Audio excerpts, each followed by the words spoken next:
Oleme mehaanika teaduskonna näitusel Tallinna Tehnikaülikoolis. Mina olen Martin, olen lõpetanud mehaanika teaduskonnas bakalaureuse ja magistriõppe ja praegu õpin doktoriõppes teisel aastal. Minu erialaks on siis tootearendus, mis põhimõtteliselt tähendab siis masinaehituskonstruktorit. Ja minu igapäevatöö seisnebki siis masinate konstrueerimises arvuti taga 3D mudelite näol. Selle eriala valisin sellepärast, et mul on väiksest peale olnud tehnika huvi.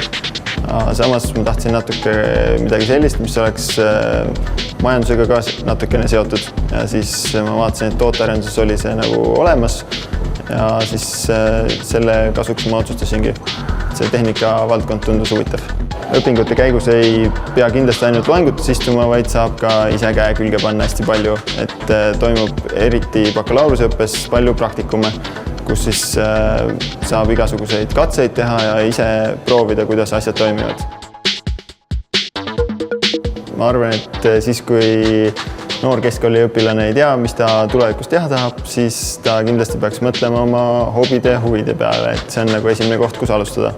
Kui sealt ka midagi konkreetset nagu välja ei kooru, siis mina soovitaksin võtta osa kas siis gümnaasiumiõpilastele mõeldud kursustest või siis isegi minna ülikooli seda loengut kuulama, et selles ei ole ka midagi halba. Ja lihtsalt tasub sõprade ja vanemate ja kõigiga rääkida kindlasti, et mis nende arvates selle inimese jaoks nagu paremini sobib. Aga mehaanika teaduskonda soovitaksin tulla neil, kellel ongi selline tehnika huvi, ükskõik siis kas juba väiksest peale või natuke hiljem tulnud. Ja see ei pea olema konkreetselt mehaanika vastu see huvi, aga võib olla ka üldse tehnoloogia vastu üldisemalt. Olen juhendaja siis ideetöötubades. See nimi iseenesest tuleb siis 3 valdkonnast, on insener, disainer ja ettevõtja.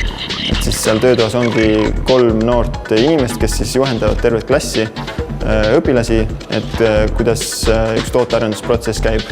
Kõigepealt räägime hästi lühidalt teooriast ja siis laseme neil ise läbi teha ühe sellise tootearendusprotsessi.